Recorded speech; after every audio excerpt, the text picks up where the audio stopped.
today, I knew that I was wanting to make something today. Like, I was excited about it, and I had to be in the studio today. It was one of those days where it's not a finishing off day, it's starting a new idea, and like I could feel the flow of it. I could feel that I had to be in there making.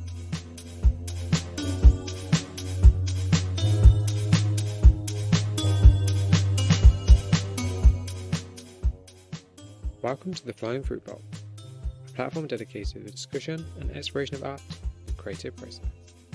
This is the second and final part of my conversation with Donna Louise Irvine. If you haven't heard part one, please go back to last week's episode and listen first. The elements of storytelling and discovery play a large role in her work. With the use of mixed media, such as inks and pastels, Donna creates scenes that are full of vibrancy and depth, often considering the beauty of the natural world.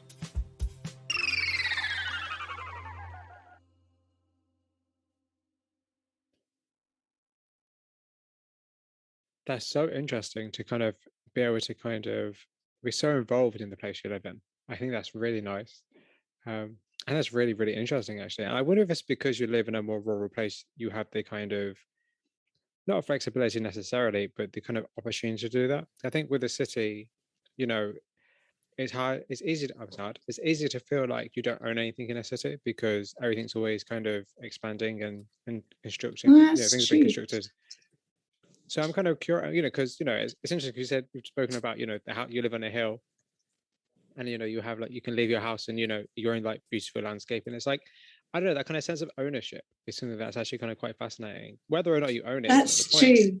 The idea is that to you, it feels like you own it. Whereas to me, living in a city, I don't own anything here. That's very interesting. Oh, I'd not thought of it like that. That is so true. And there's a sense of connection with other, like when I was thinking about remembering about doing those paintings, was that the amount of people I spoke to before, before I had an opening night and things like that. But the people I invited to that were all these people that I'd spoken to in the lead up to it to find more about, the editor of the newspaper, in Huntley, the writers group who put me in touch with Margaret Grant is the name of the poet, her family to get permission to use the poems in the painting.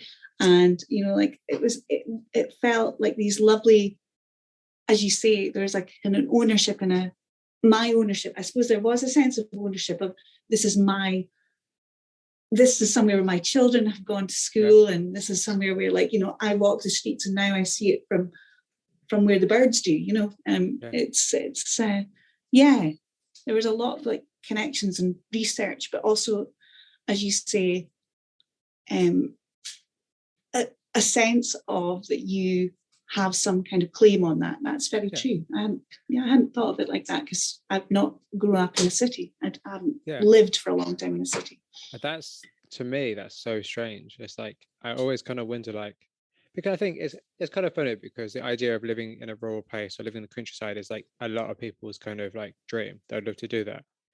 But, I imagine it's not as easy as everyone thinks it's going to be. There must be a lot of challenges that come with it. All right. I don't, as you say, I don't know. I think that maybe someone who would be able to judge that the best is someone who's lived both in the city. And I can't really say, I did for a short time when I was a student, but I wouldn't say that that's not the same as, as being a student, which is totally different than owning your own house. And it's just something to think about, I guess, because I think, as we said earlier, the environment affects the work you create. And I wonder how people's work would be different if they lived in a different environment, if they moved themselves out of a different environment. Imagine if you did a small project where you spent a week in a city and you created just a piece of work for 7 days, or a little small mini project for 7 days. I wonder how that would impact the work you create. I could be very interested to see something like that, or vice versa. Take people out of the city and put them into the countryside for a week and see what they produce. Yeah, put them into the countryside, see what happens for them. I think the older I get, the more I know what I'm interested in drawing and painting now. And funnily enough, the bit I didn't enjoy too much about doing that particular project was drawing the houses. I find I think I'm naturally drawn to more sinuous shapes than houses themselves. I don't know if they, something about, I think I spoke about this before, something about the angular nature of them doesn't speak to me. But as you say, it's a good thing to push yourself and see what would happen. The really interesting thing for me is because I get to speak to, you know, a lot of different artists. There's artists in mind, like there's an artist called Jo Peel who I interviewed a long time ago, and her work is all about gentrification and the way the city is always changing. And it's kind of really interesting because without the city, her work wouldn't exist.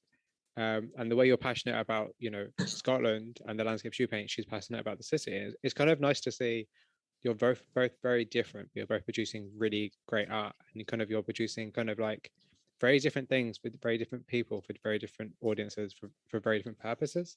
That's very interesting to see. I think that's very interesting. Oh, cool. Okay. It interests me anyway. just kind of the contrast of how people can be so different, yet we're always still so similar. I think that's what I'm very interested in. I guess. And art's just like a great unifier, because, you know, we all kind of go through the same struggles of, you know, creating, feeling like we're good creators, you know, just kind of being, you know, marketing and being known, you know, we all go through the same kind of struggles, but our kind of what we're trying to say, the purpose is very different. I think that's, you know, something that fascinates me, which is why you know, I like getting to talk to different people, because you kind of understand not everybody's on the same page, but everyone has the same common goal, which is to tell a story. I suppose they do. Yeah. So my next question is, so what is the sacrifice or compromise of being an artist? What do I have to sacrifice?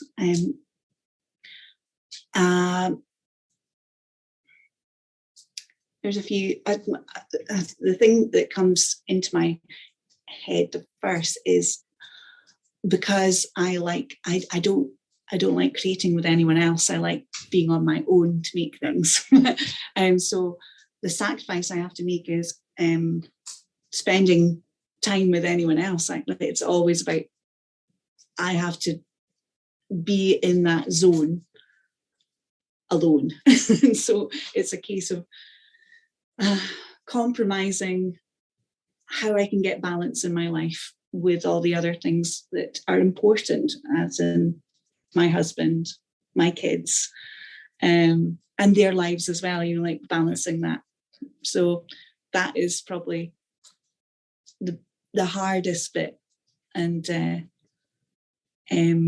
it's definitely, you know, come to a head from this last year of pandemic, and the kids being at home was challenging, but also motivated me as well. It sort of sharpened my mind to, you know, I need this. I need to be able to balance, have this in my life, and know that I'm doing a good enough job of bringing you up to, you know. And actually, how do you balance kind of like family life with being an artist? Well, I think I've only got, it's become easier because they're older. But it's not easy, because there's days, I think the problem with creativity is that it doesn't really work on a schedule. I think I'm fairly lucky, because I feel pretty much inspired and happy to create most days. There's not many days where I feel like I don't want to go into the studio, or I don't want to paint. It's quite unusual when I don't want to, if I'm tired out and anything like that. But your best work, you have to, when you know that you're like today, I knew that I was wanting to make something today. Like, I was excited about it, and I had to be in the studio today.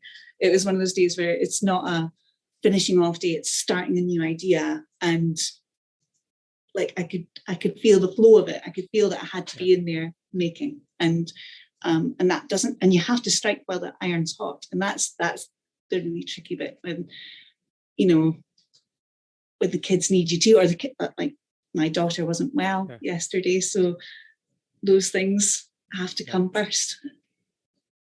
Yeah, it's good. Something that I think I for sure take for granted, like the time I have to do things, and I kind of, it's easy to forget, like there are people out there having to balance things, you know, that they can't really not spend time on. Like you can't, like you can not create, but also you can not spend time with your family. Like you have to find a balance. And it's like, no matter how hard it is, you have to find that balance. And I think that's something that actually I should probably ask more artists about, because I think it's an important kind of consideration to have, that, you know, the idea of balance and kind of making sure that you're not doing too much, but you're not obviously doing nothing. So yeah, I wonder, I remember somebody speaking to me about this before, that I don't know if it's a question you'd want to ask, but that is that well, I would be interested to know if you find this out, like when you're speaking to male artists, female artists, and mothers and fathers, do mothers have more of an onus on, you know, do they get less time to make their art? Is there a gender divide there? I'd be interested to know if there's. so that's a really good question. I'm just trying to think about everybody I've interviewed.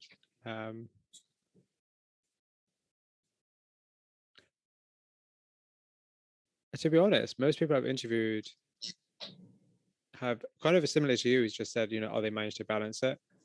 But I think in terms of gender-wise, I don't think so far I've heard of a particular one way or the other. But I would imagine that mothers probably have less time, just due to, obviously, as you can imagine, the demands of mothers just generally. But then I don't know. It just depends on people's personal circumstances. Maybe they're not together, or, you know, maybe they have their children on certain days or whatever. It would totally depend. I just wonder if there's the same guilt, you know, that I wonder. That's a really good question to ask. That's a really good question to ask. But I think I kind of imagine, just because it says in the news and things like that it's women that have like with the pandemic, that it's more been an onus on them doing the care, them doing the education. Certainly the case in my family, that's true. But I don't know. I mean, I can't speak for everyone. But I think unfortunately society it is put on, you know, women to be more of the caretakers, and I think that's very unfair. I think it should be every responsibility personally. You know, the same way, like, you know, breadwinners can be women as well. There's absolutely nothing wrong with that whatsoever. Of course. But I also think, I imagine so. I imagine that is definitely the case. And actually, that's a really interesting question to ask, and/or trying to just consider, just in general in life and people's everyday life, in terms of how much pressure the pandemic has put on everybody. But yeah, especially women. Actually, that's something really interesting I haven't thought about. I very much haven't thought about. It's something definitely to think about, because, you know, it's all while, you know, people going, you know, okay, cool, we've had this time to chill at home, when, you know, it's kind of not really like that. Oh, like I imagine you're not just sitting around with your feet up. You've got 101 things to be doing that don't involve you doing what you want to be doing. So absolutely, you know, maybe we should actually kind of reconsider, you know, the kind of role of not just women in society, I guess, but also just kind of the balance of caretaking, particularly. Yeah. Well, tell me if you find out, Alan. That's just a really interesting question. I'm going to definitely write this down, and or I'm definitely going to kind of inquire about that. That's kind of interesting. I've never thought about it like that, though, actually. But now you mention it, I think just generally with society, I think people just kind of assume that mothers are going to be, you know, quote unquote, the motherly role and kind of take more care. But that's, you know, not always the case. Maybe some women don't really want to be mothers. And I can't speak for all mothers, but I'm fairly sure that I can say that you want to, you absolutely want to. I mean, I do want to step in, I do want to care, but then you're pulled in all directions to be a creative and there's just a lot of. I just wondered, like, you know, if you're a father, do you still have the same freedom to create? I don't know. Depends how much you care, how much responsibility you have for your kids. I know a few artists I could ask that question to, actually. A few artists I've interviewed quite recently that I could probably ask that question to. Granted, it is quite a personal question, though. I'm trying to think how I'm going to frame that. Yeah, you need to being like offensive. Don't follow me. Actually, I had this question. No, I'm pretty sure there's cool people I could probably ask. If I find out, I'll let you know. Like, for sure. That's really interesting. Yeah. Actually.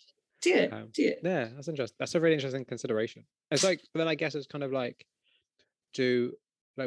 how does your gender affects the kind of work you create and what you're interested in, I guess. You know, it's like, for instance, you know, is this a conversation? No, right. We won't get this conversation. This could go on for a while, so no, we won't go there. But like, that's the kind of thing I'm interested in as well. Like how does kind of, I guess, you know, like everywhere where you're coming from affects the kind of stuff you create. It's kind of interesting, particularly with something like landscapes, where, you know, actually I think landscapes are very interesting because to me, and what I've seen personally, is a very kind of 50-50 split of men and women creating landscapes. There's no kind of one or the other.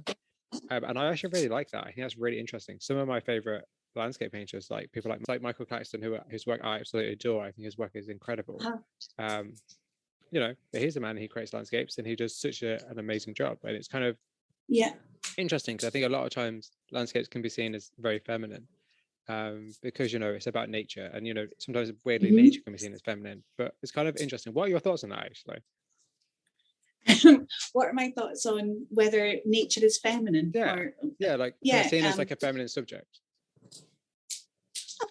I suppose so. I mean, but as you say, that like I think there is a pretty even split of men and women reacting to landscapes in whatever way. Certainly all the, like, if I'm talking the photographers that I speak to are mostly who take beautiful photographs of landscape, and they're obviously hiking somewhere pretty remote to get these wonderful pictures that they make.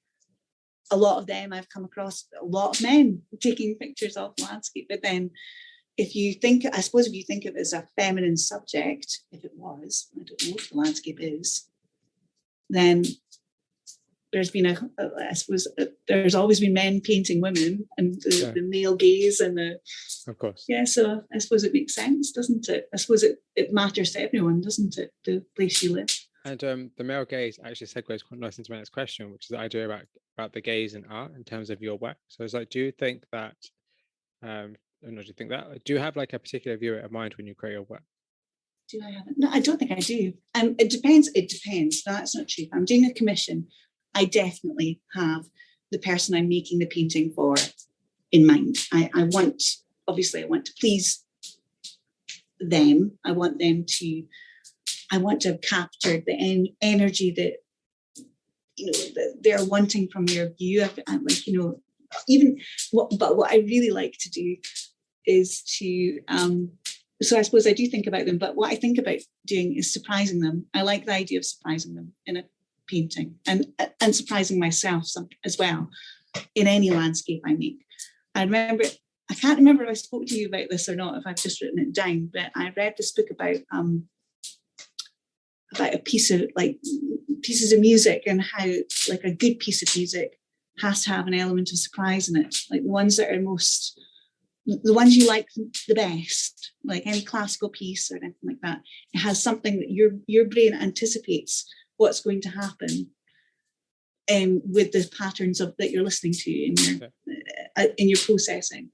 And so a really good piece surprises you, and it maybe has a pause where it shouldn't, or has like an unusual instrument, and I love the idea of taking that into a landscape. Or when I'm thinking of painting for someone else, I think, what could I bring to this that they won't expect? One painting I made recently was of a view of from their house, because they're moving up to Scotland. Actually, they live down in Suffolk, and what I liked about it was that the photo they'd taken, they had the reflection in the window. They'd taken it through their window, and so when I looked at it, I could see the reflection. When I printed off that, so that made it even more obvious on the print. So once I printed out that picture and I took it into the studio, you could really see the way the printer had done it. Like it had come out, it had made it more orange, and it had. So I really played that up, even though that wasn't really even the landscape. It was like a little. I suppose it was a little joke to myself as well. That like I thought, what would happen if I made this part of the foreground a wee bit more orange, even though it's not there. And it sort of says that this is your window even though you didn't know that you'd taken it. But I like that idea of that. Don't know. I suppose an element of surprise, because that orange is not there, but it does something to. It did something to the painting. It worked, in my opinion. But then we'll see what they make of it. Absolutely, that's cool. That's really nice though, because it's kind of like that kind of executive decision to be like, oh no, actually, this will be a good idea, and I actually want to change it here, because it's you're creating work for yourself first and foremost. So it's quite nice for you to be able to have control of what you're doing. I do. I like the critic. I think most of is the person. Not I think most of. That sounds like hold in high esteem. I don't mean that. I mean the critic that. What makes me feel most satisfied about painting is when that inner critic is as quiet as possible at the end of it. I think to myself, yeah, it's obviously not perfect, but I'm getting closer. I'm getting closer to where I want to be. And how critical are you normally about your own work? Oh, I'm critical about everything. Hugely judgmental about everything I do in my entire life. If anyone who knows me knows that I am a fierce critic. But I think that's really cool, that whole element of surprise. And I kind of curious about so how do you kind of silence that critic? Because I think one of the biggest challenges for people, particularly actually when you're starting out, is to kind of stop being so critical of your own work, because you should just be able to create. But so how do you kind of temper that, I guess? How do you stop your inner? Well, I think that you've got to accept that your inner critic, if used correctly, is there to really help you, and is there to help you make what you're making better. And if you didn't have that, then you're never going to progress. So accepting that for a start, I think would be the main thing. But so I don't think it always needs silence. I think it's when it becomes unhelpful. It's how it's been. It's when criticizing's sake is always going to put you completely off any new work. But I do think it's important to be able to first and foremost be satisfied with what you've made, and you have to, because I think as an artist, I was saying this at a party the other week there, actually, as I do, sitting on my soapbox about. I was talking about how this one of the hardest things about being an artist is the fact that you have to give yourself your own job title, whereas when you go for any other job, somebody else gives you, pretty much any other job, somebody else gives you that title. You've gone to, but when you go to, even if you've gone to art school, you still have to be able to call yourself an artist and believe that. So you've got, at that point, that's where you've got to silence your inner critic. You've got to be able to say, I believe that in what I'm doing. Absolutely. And that can take, well, it's certainly taken me years to be able to do that. That's really, really good advice, though, actually. I must say, that's very good advice. Is it? No, it is. I'll take your word for it. No, it's something that, I've never thought about it that way, but I mentioned it, you're right. It's because it's, you kind of choose the time to call yourself an artist, and you kind of choose the time to put your work out there. It's a very personal kind of form of work, I guess, because it's just you're right. It's kind of, a lot of it's deciding on when you feel ready, as opposed to when everybody else wants you to do stuff. And that's it's a lot of pressure. Yeah, my brother said to me, that he was saying to me, was very nicely saying to me that it was nice to see me believing in what I do now. He was enjoying seeing that, and I thought, oh, that's really kind of him to say. But he says, but we've always known, that's what you do and who you are. But it's nice to see you. Well, I suppose taking my job title and crowning myself as an artist. But what a lovely thing to say, and what a lovely thing to hear. Yeah, it really was. It really was. Yeah, that's very special. I think that's very special. Uh-huh. I think not everybody is so supportive of the arts, particularly family-wise. And I think to have siblings who are very supportive, I think that's a great thing. That can only be a really great thing for you. Absolutely. Yeah. You're very Well, lucky, you I think. need it. That's what when you're talking about silencing an inner critic is you need, well, also I would more than anything put my husband in that camp where he is the one that I would show my work to first. And you need someone who can support you like that. And also be the critic too. Say like, this maybe needs a wee bit more here, Donna, or like he can do that. And I trust his view on it more than anyone else. But as you say, it's so important. It's so important to have someone else who's your cheerleader in that kind of arena. Because when you're having a bad day, you need that person to be able to like, oh, come on, you can still do this. Absolutely. That's very special. That's very special. Yeah. Right. So my next question would be, so do you ever worry about repeating ideas, and you're kind of like, how do you choose to evolve as an artist? Yeah. I worry about it less now. I would have worried about it much more when I was younger, where I'd more of an idea, I trust myself more now that that what I'm making is always, there's always not a progression, but a moving on. And I trust that in a way that I didn't when I was younger, that there's something always there to be excited about and curious about.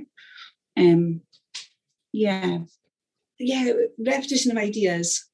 I don't think I'm really worried about that anymore. I think that I sort of think what I'm always.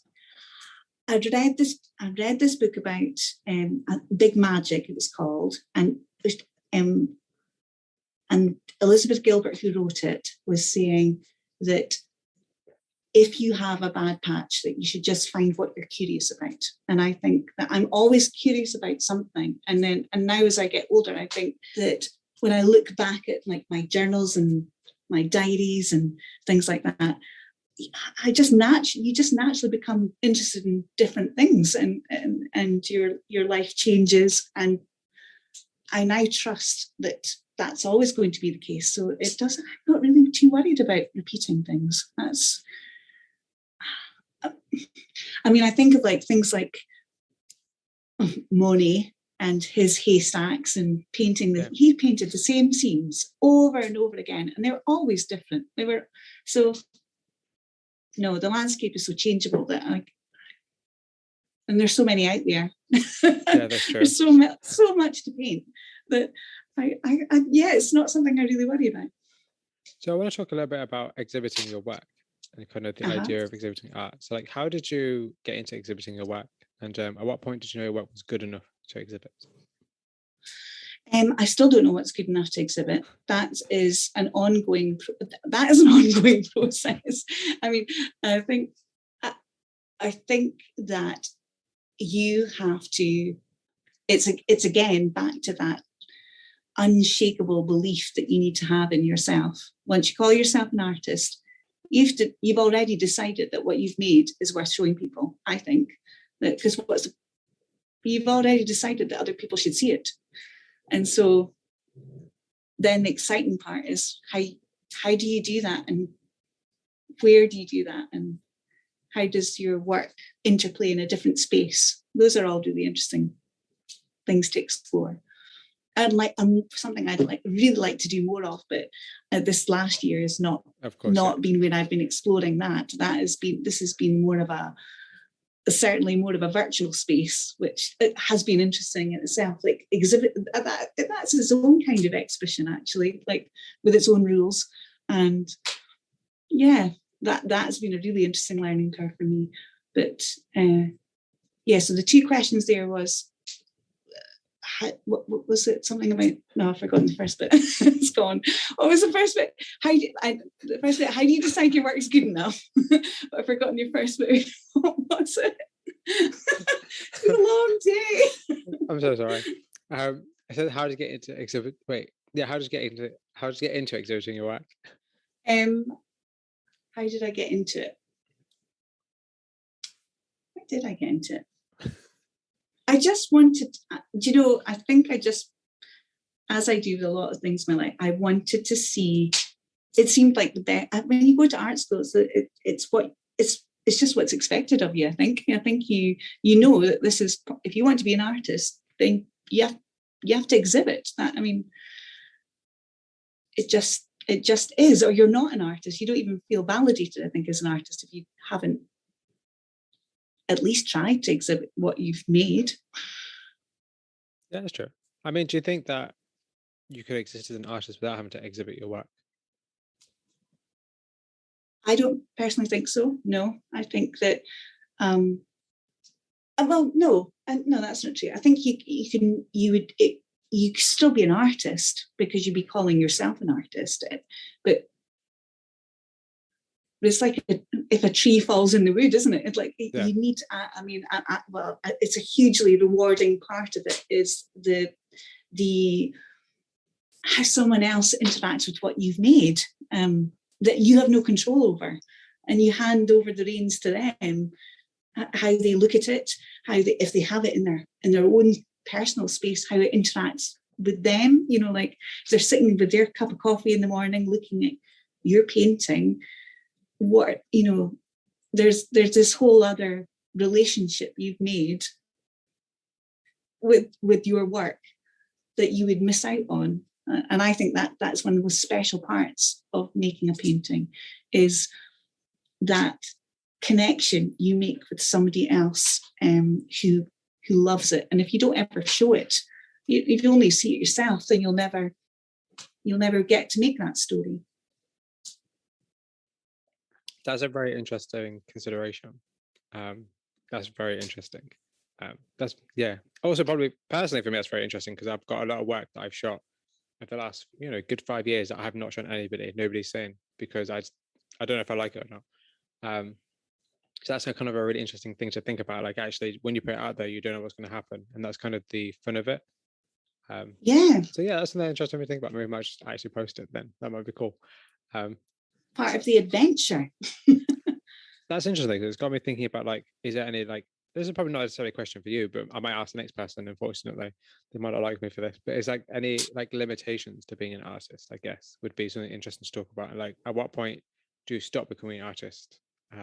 If you can, maybe there's something to explore potentially in my next interview. I don't know. We'll see. That's kind of interesting.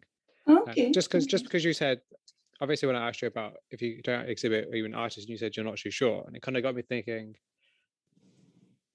But if somebody say sold work just purely on Instagram, and that's all they did, would that still make them an artist?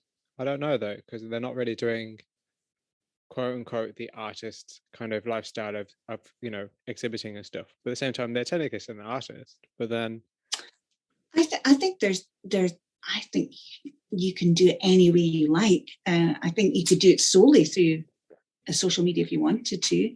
I think that's its own kind of exhibition. But there is a different connection to someone. I mean, you can't. Well, whenever I have shipped my work anywhere, and somebody has opened up the package and they've only seen it in a photo on the website, on my website, or on Instagram, they have a completely different relationship to that painting, because. Well, you can't really recreate what it's like to be in front of a real painting, the size of it, the physicality of it, I suppose. See, that is so true though, because I probably mentioned the last part, but I went to London in July for an art fair, and actually a lot of people's work. There's a particular artist whose work I really loved called Matt Jukes, and I'm going to interview him at some point next year. But the problem is that his work does not work well online because you need to be physically there to see it. And we had a really great conversation about it, and I think that's kind of proof that you should go and see art. I think viewing art is so important because you're right. What it looks like on the wall in a gallery is not what it looks like on the computer screen, and I think it's very easy to forget that because we're so used to looking at thumbnails and scrolling past stuff. I think it's easy to forget that we're looking at a physical object, not just a picture. Yes. Yeah, that's very true. And also, I remember seeing where did I see this? I can't remember, but that even how you how you present it, how you physically present your work. So say it was a painting, that if you put glass in your painting to protect it for whatever reason, and you can lose a lot of connection with the viewer. The viewer doesn't feel as attached to it. It is a physical division, but also somewhere, like I think they've proven in some kind of scientific way that you're not as connected to that piece of work. That's really interesting. But also, that's also really interesting for me, because it's like, it'd be cool if you put like something like a highly reflective surface over the top of your work. So when people look at it, they saw themselves as well. So therefore they kind of connected with the work by looking at themselves. That's quite an interesting idea. Particularly in this society, that would work quite well, I imagine. So I think that's kind of a really interesting idea. Even so, that's interesting. But yeah, presentation is something you can't really do in a thumbnail in the same way, quite the same way. Yeah, it's definitely that's true. Mm-hmm. So my next question for you is about community. I was like, do you think that you're part of a larger art community? I wouldn't have said I was at all. But since I've started, well, I think I started after I did the Paint the Town exhibition. I made an effort to go onto Instagram and be part of that, and I would say that now that I think in my own experience that has been hugely enriching, and there is a definite, I mean, you're part of this community now. I'm having this wonderful conversation with you. And I get such interesting messages. I was speaking to this wonderful sculptor the other day. They are like people I've never speak to in real life, but who I find incredibly inspiring that you can have these conversations so easily with someone on the other side of the world. It's or even like locally that you even have spoken to. It's an incredible thing. I do feel like I'm part of a community now, and it's an exciting thing for me. So that actually segues very nicely into my next section about social media, which I won't make as long as I normally would, because I don't think it's necessary, because your work's not particularly social media heavy. But I do actually really love the way you use social media, though. I actually really love reading your posts. I love, like, there's so much thought that goes into them, and you really kind of put yourself into your work, like in every way, and I really respect and appreciate that personally. Oh, thank you. So, like, I guess just as the top of the line question would be like, so, you know, what are your thoughts on social media, and is it something you enjoy? It's something that I would never have thought I would enjoy. Being a lifelong introvert, and also, you know, I didn't do Facebook.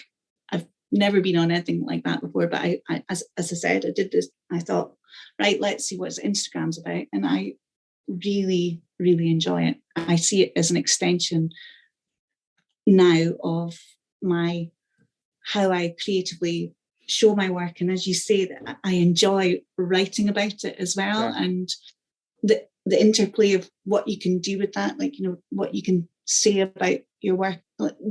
Sometimes I write about the process, sometimes I make a silly joke, sometimes it's something much more serious, and it depends on how you feel that day, and that in itself is hugely creative. It's yes, I really enjoyed that aspect of it. And also speaking as I say, the interplay of speaking to other artists, and I mean on or other creators, other people who've written books, other people who musicians, who all bring something different, who might speak about your work in a different way. Like even like some of the comments I get, really, some people just write such thoughtful things, not just a heart. Some people really think about what they want to say, and it can be so meaningful. One comment I got was talking about, I had thought of my work in that way. They said, I love how this person said, I love how the energy that you put into, like, that comes across in your landscapes.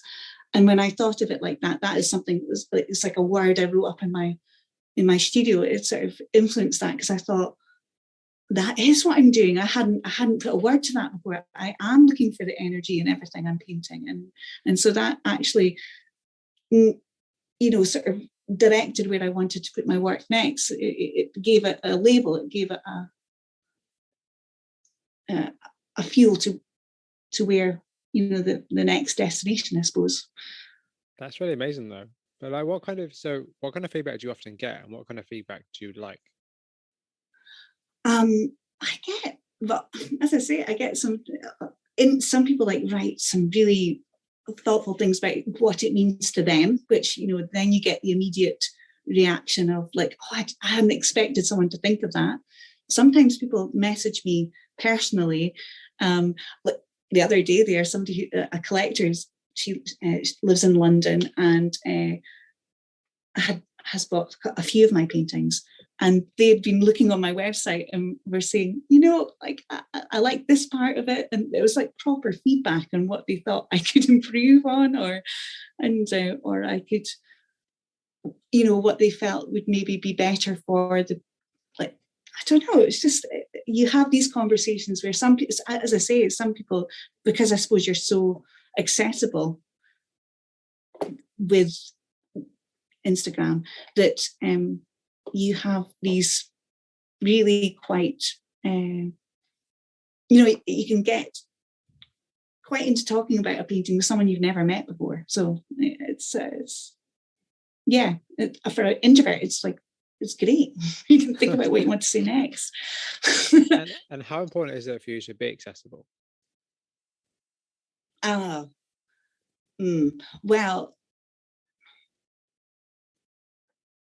Well, let me illustrate this by my mobile phone. Is that I never have it on me. My husband fields all my calls. I live on a hill. Oh. I don't want to be accessible one bit, but Instagram allows me to be on my own terms, I suppose. It kind of terrifies me, the thought of someone being able to reach me whenever they wanted to. It's just that I love my own space. And yeah. Okay, then. So I guess an interesting question to ask you from that would be, like, how do you keep up with everybody on social media? With your inbox, and obviously also replying to people, and then maybe replying to comments, and like, how do you keep up with that? Well, I think it's really difficult to, and like it's a learning process for me, because it feels like if you don't, then especially if you've made sort of connections and with people, that you're being rude if you don't. And the more people that follow you, the more people that leave a comment, and it feels rude not to. So not to reply in some way. But there must be a tipping point. You must get to a certain point where you can't possibly, I think, because like it's just not feasible. I did a course where it was kind of about sort of giving you the business side of selling your art online, making a website, etc., etc. And one of the things was to be on all of the, like, be on Twitter, be on, and make one your focus, but like be on all of them. And when we're talking about balance, how do you possibly do that? I don't know anyone who could do that. Well, and do it well. You just basically have to have no life. And when would you have time to paint? I mean, when would you have time to make? I think that's crazy. Yeah, I'm always very, very interested at how people can create stuff and also still manage to be on social media and kind of put the time to making reels, put the time into creating videos, put the time into responding to everybody, put the time to actually making the work. It's social media is a full-time job. And a lot of artists I've spoken to would really love someone to manage their social media for them. And I kind of wonder, do you think that there should be more kind of social media management for artists, and the kind of more, I don't know, dialogue about it, I guess? I think, I don't, you see, that people who say that they want someone else to manage their social media, though, well, for me, it's what we were just speaking about there, that maybe they're missing the point, that like, do you want someone else doing that? Would you really? Because would they be saying what you want to say about your work? Yeah, of course. That would be why they don't do it, because it's like you won't have control of that. You'd give that control to somebody else. And and that's your reputation and that's your image. That's a lot to Yeah, give somebody else. there's You have, a lot at stake. There's a lot at stake. I can totally understand why, like, it's, people would rather be, I mean, I would always rather be painting, but like, if it depends on your attitude to it, I think. And I have seen it as, this is all part of the job of creating. And so, like, and I want to be in control of it, as you said. Like, I don't know if I'd need to have someone that I basically trust, like, as you say, your reputation, your personality as well. Yeah. Could someone else do that? For me, I don't think they could. And I don't think I'd want them to. Yeah, I agree. It's something really interesting to think about, because I think, it's like it's like a full-time job just for that. But do you think that, so as your audience grows, do you ever feel more pressure to create more work? No, I'm not feeling that. I don't feel. I feel. I think it's really easy to buy into those, that, like all those things that come up and say that you have to post so many times a week, and like words like algorithm and stuff like that. No, I don't want to be that guy, to be honest. I want to create on my own terms. I work quickly anyway, so I don't feel that I don't really feel the pressure of it, to be honest. No. I'm always really interested in the idea of the artist and their audience, and kind of like, because your audience, the people who put you on this platform, kind of raise you up on this platform. But then it's also like, at what point do you feel like you kind of also owe them for the kind of platform they're giving you? I would like the kind of, like, I'm always interested in the dynamic between audience and artist, and kind of like, at what point does the audience and the artist merge? At what point does your work become kind of collective, the collective consciousness of those who follow you? Oh, that is tricky. That is a tricky thing to answer. At what point do you merge with your audience? I think that comes back to your inner critic again. That I suppose when I'm painting, the first audience member is that part of my brain that is going, oh, I know when it is. Do you know what I know when it is? I've got it. It's when, from the terms of Instagram, it's when I take a picture of my painting. It's when I photograph it to put it onto Instagram. That's when I think about the viewer. And that's when I see all my mistakes. That's when I see that that's not how I want that to look.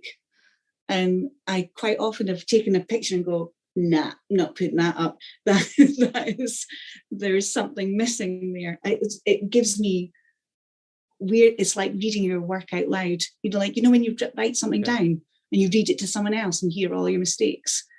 And you take a photo of when I take a photo of my painting, that's when I merge with the audience. I become the audience there because I see it through their eyes. Or like when you read a piece of that, I think that's the moment for me. That's really interesting. That's such an interesting idea, the idea of separation from your own work. That's really interesting. Because, as an artist, you're the one who creates the work. You know everything that's gone into it. You know the history. Yeah. Me as a viewer, I just look at it and say, do I like it or do I not like it? It's kind of, unfortunately, quite a quick judgment on my part, as opposed to you. It's like your time. I know. I've been asking that for hours beforehand and standing back from it and looking at it and getting sick of looking at it. Yeah. But funnily enough, as soon as it's the separation of like lifting up a device that you can see it on a screen. It is separation. It's right. It allows you to be the observer, I think. Well, it does for me. I don't know if that happens for everyone else. But I was thinking about that the other day. That's funny how when you take a photo, it's like reading aloud. Screens and separation. That's like a really interesting kind of concept to explore. I don't know. That's something I'm going to think about exploring at some point. That's really interesting. Because when you said that, I just thought of like how interesting would it be to have an image projected on like an image divided into different screens or something. I don't know, something like that. So I don't know. That just gave me some really cool ideas when you said that. I was like, oh, that's cool. I had to write that down. Okay, so if nobody saw your work, would you still create it? Yeah, I did for years and no one saw my work. So yes, I would. And you do too, obviously. Like me works that no one sees. And and I make stacks of it that no one's going to see because I don't think it's good enough as well, or I don't like it at that time, and then I sort of put it into the corner of the studio and let it fester for a bit, maybe come back to it, maybe not. And actually, that's not something I was going to ask you, but now you've just mentioned that. That makes me really think of a really good kind of, not a question necessarily, but a consideration of the idea of time, and kind of like how much time do you leave between creating a piece of work and then posting it online? Depends how excited I am about it. Usually I'm excited to share it if I like it. If I know it's finished, I want to share it pretty much immediately, I think, and get that feeling of, what do you think? I suppose it's like, I have to have a sense of that it's finished and I'm excited about it. But then it is quite nice to well, I'm going to explore. I haven't got time to think about it yet, but on my website, I wanted to, like, instead of having one of those, you know, those what you call them, letters, like an email, not a letter, an email, like you know, an email list, where a mailing list, isn't it? It's a mailing list. That's what I'm talking about. A newsletter, a mailing list. And I was thinking, how can I be? I haven't quite got to the kernel of how I'm going to be creative about this, but I wanted to take the marketing feel out of that, you know, like that, because it's a marketing tool. I don't want it to be well, of course I want to sell my work, but I don't want to be a suit. I want to, how can I use that creatively? So my thought was, when you're saying about when do you show your work, I thought, could this be something? I called it the Secret Sketching Society, and I thought it could be more of a community, more of a thing where you share sketches that I wouldn't show on. I wouldn't show on social media, but I would share with people who wanted to put the time in, because, like, it's quite a big thing giving someone else your email address, isn't it? So it's like an act of trust. So I wanted to see if I could do something that works on that level. And, like, it's like you've given me something, so I give something back. I don't know. I want to make it personal. Yeah, what I really love that I don't know how to do it quite yet. I mean, one thing you could do, I guess, it's kind of, I don't know if it will work out necessarily the right way, but you could always open a Patreon or something and have people pay you, like, say, a very cheap price, and do it that way. So you can have people who you know are going to be interested in doing it, and you'd get some, like, some kind of financial gain from it as well, because obviously it's time and investment on your part. You could do it like that, I guess. True. Could do. As I say, it's one of those ones that it's kind of floating in ether. I like the idea, though. I think when I'm going to do that, like, more kind of critique groups and kind of more kind of constructive criticism of people's work. Because I think for me, like, one of the biggest problems with social media that I see is that the feedback for artists, and I'm very guilty of it myself. It's like, oh, this is awesome, or oh, smiley face, or a heart emoji, and it's emojis, and that's great, but it doesn't help you in any way. That's true. Although, saying that, I've had this a few times now where I've had people who have, especially after lockdown, have come back to painting. Maybe haven't painted since they were at school, and in fact, somebody just a couple of weeks ago, she DM'd me with a couple of paintings she'd done and asked, could I give her any advice on it? And so I wrote her back, just saying, just some feedback on what. So it was like a genuine conversation where, well, it was very nice to be asked. I mean, but the thing is, I mean, like, I'm no expert, but, like, I thought that was and as you say, like, a nice, instead of just, like, writing smiley face, emojis, hearts, etc., you're really connecting with somebody else and maybe giving them feedback on a proper critique rather than. Yeah, it's nice. That's nice to hear. It's nice to hear that social media is actually being social rather than not. Well, it has been for me. I don't know if that's the case for anyone else. I think that's also because your posts are very kind of, they're almost like diary entries. they're very personal, and I love that. Like, I don't think there's many other artists that really do it quite in the same way. A lot of people, myself included, use Instagram very kind of business like. It's very kind of, this is it, that's it. Whereas your posts are so like loads of exclamation marks, loads of capital letters, loads of kind of just enthusiasm for what you do. It's very easy to see that you've thought about what you're writing. You didn't just write it to write it. You actually sat down and thought about it. And the emotion you put into it is the emotion I get out of it. Like, it's absolutely great how you use social media. I absolutely love it. Oh, thank you. I love to see it. And it's always fun because your posts are always so different as well, which is what's lovely about it. It's like, I think people should learn from you, I think. I think I as I say, I think it comes down to trust. I like, as I say, if I'm sharing my work, it is very personal. There's no other way to go about it. Like, it's putting yourself out there. If someone says that they don't like what I've painted, I will take it personally. And so writing about it feels like a very natural extension of the painting itself. And I enjoy doing it. I enjoy finding quotes. I read a lot. I enjoy showing, because that is really what my sketchbooks are like. They're full of quotes. They're full of ripped out pages from a book that, like, it's that's going into those landscapes too. What I'm reading at the time, what I'm watching, what I'm listening to, it is in some form happening there on the canvas. I'm like, yeah. Does that sound ridiculous? But no, that's amazing. That's absolutely amazing. That's so cool.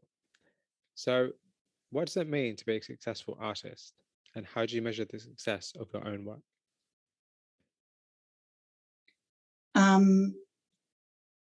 I think I can only answer that from what I think a successful artist is. And I think, first and foremost, you must be having fun, enjoying what you do.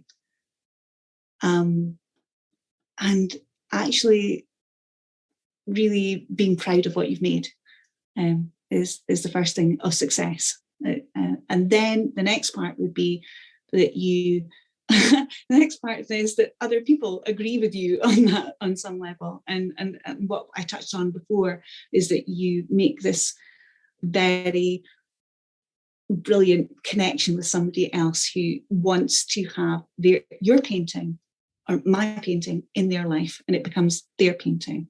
And you sort of, once that painting has been made and it's finished, and in a way it's kind of dead to me, it's done, and then it has a life somewhere else. It's kind of, I think that is successful. I think that's my definition of success, is where it's been hung somewhere else and being appreciated by someone else, and it's got a life of its own now. And how do you measure the success of your own work?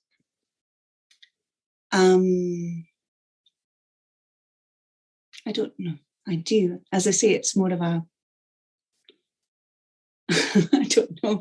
I feel that if I can make a living from this, that I can regularly sell my work, then I'm a successful artist. I can call myself an artist because it's my job. It's what I do. No, that's absolutely perfect. That's cool. So, if you can collaborate with any other artist, who would you like to collaborate with, and why? Oh, I saw you asked this on your stories, didn't you? I did, yes. You did.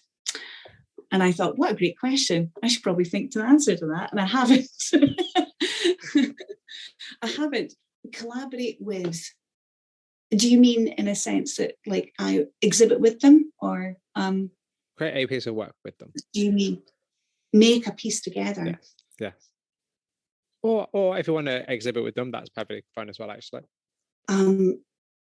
What I'm really interested in, actually, is I would, when I say another artist, I would like to collaborate with someone who does something quite different from me. Yeah. I would like to make a real.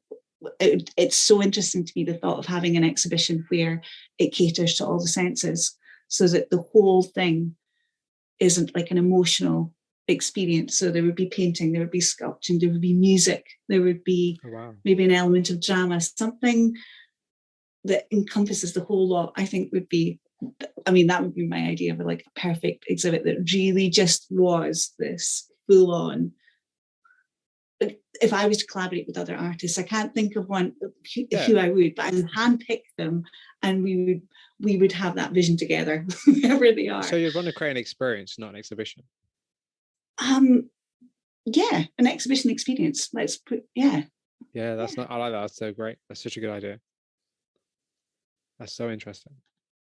Right. So my next question for you is from the last person I interviewed, which is a photographer called Passe. Brilliant guy.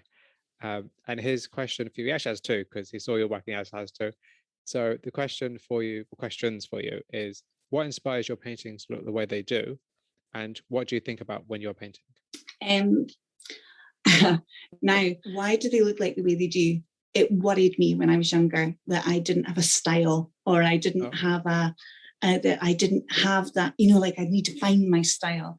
But what I didn't realize, and I realize now, is that your style is like your handwriting. It just does its thing, and you can maybe manipulate it a bit by like admiring other people's handwriting, but your handwriting will always just come out as it does, because that's just the limitations of what you do, how you work. And I realize that just progresses as it goes on. So like my paintings have, the style is really nothing to do with me. It just does it. It's okay. I can't help having a style, because I paint so often. It does what it does. And the second part of that question was, what do you think about when painting? Everything. I float in it as I do. I float in and out of when I'm painting. I float in and out from the technical aspect of it, of right, what shall I do with this bit here? And then if there's music on, I'm thinking about the music there, and maybe thinking about a memory. I definitely, it's the same as going on a walk, actually. It's the same push-pull. It's the same push-pull relationship, where sometimes I'm in my head and I haven't even realized that I'm like sort of kind of autopilot painting. And then other times it's very like, it's like a really detailed, but I'm thinking, right, better concentrate here, Donna, come on, be present. Wow. So do you have a question you'd like me to ask the next person I interview? Yeah, I do. But you can phrase it better than this, because like I'm just thinking of it off the top of my head right now. I am really interested in, this is not a very it's not the process, because I don't know who you're going to be interviewing next, but I have found that one of the most taboo and hardest parts about being an artist, apart from calling yourself one, is valuing your work and the money, your relationship with money to your art. How do you price your work? Have you come up against problems with that?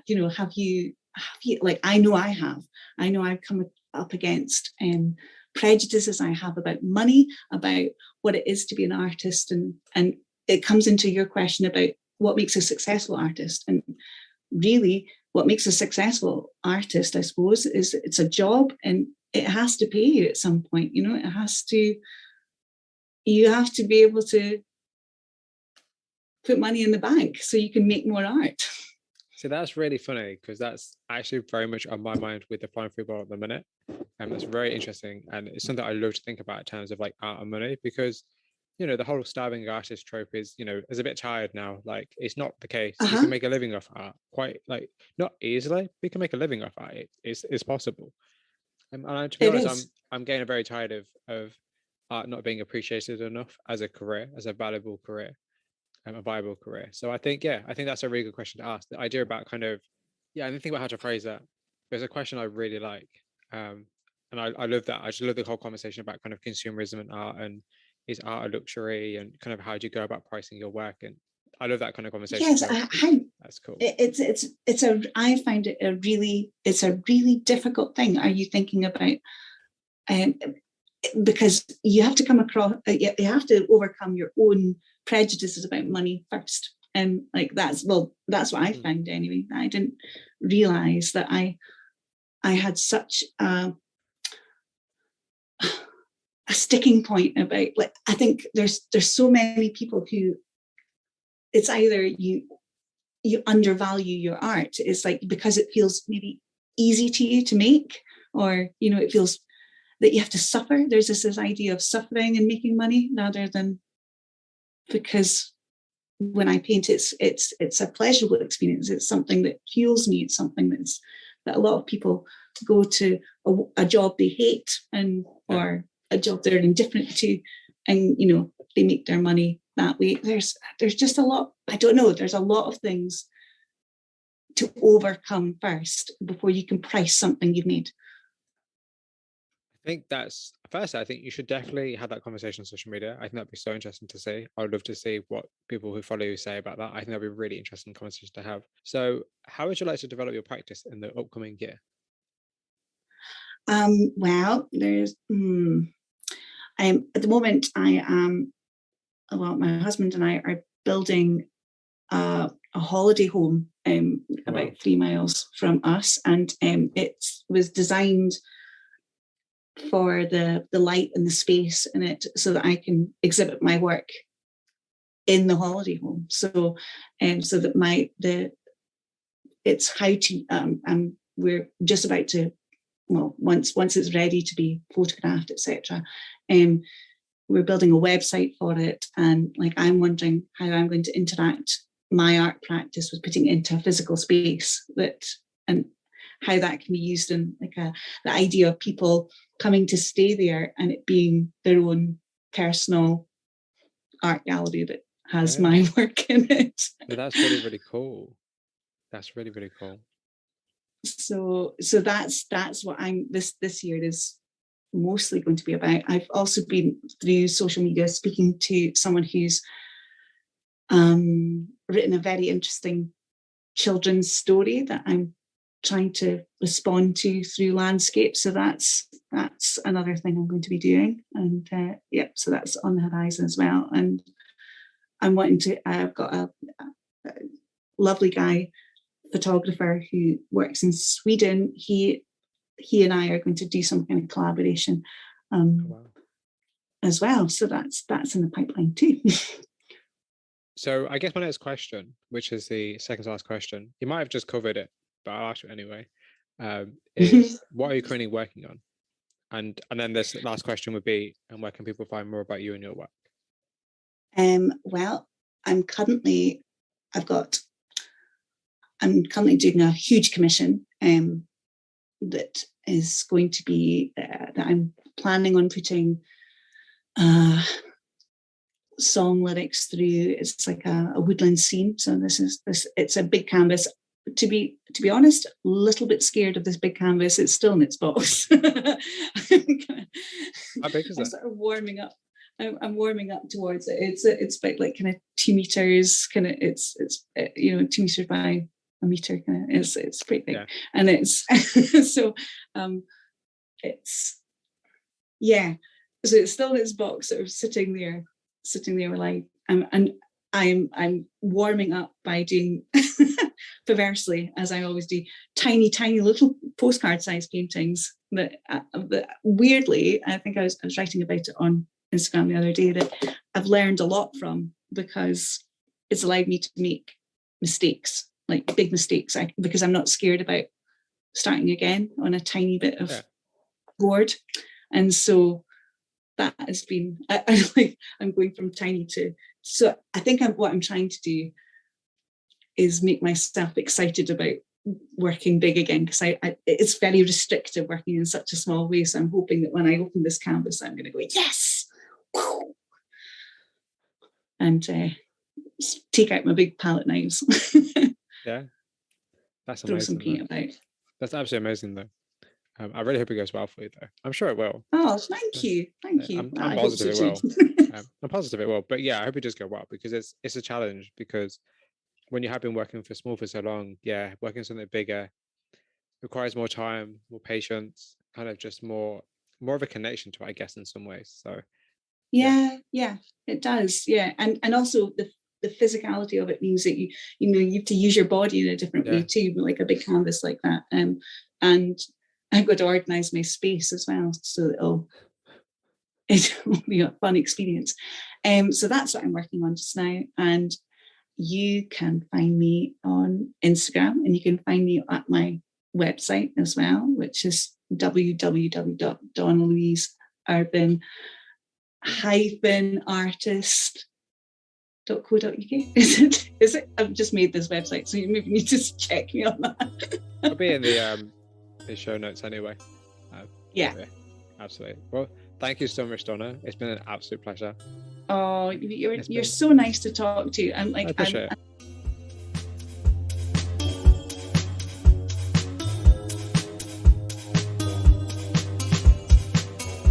This is the second and final part of my conversation with Donna Louise Irvine. If you have any questions or comments about the interview, please send me an email at theflyingfruitbowl@gmail.com or via social media sites such as Instagram and Twitter. The Flying Fruit Bowl podcast can be found on a variety of different sites such as YouTube, Spotify, Apple Music, or wherever you listen to podcasts. If you'd like to support the show, please consider rating, reviewing, sharing, or subscribing on any of these platforms to help spread the word and garner more attention. Please also don't forget to check out theflyingfruitbowl.co.uk for daily art inspiration and for written interviews. Also, if you're a creative, please get in touch for a chance to be featured or interviewed. Lastly, we now also have a Patreon page if you're interested in supporting the platform further. Tiers start from £1. You can find more information at patreon.com/theflyingfruitbowl. Once again, thank you very much for listening to this episode today. And until next time, folks, please stay safe.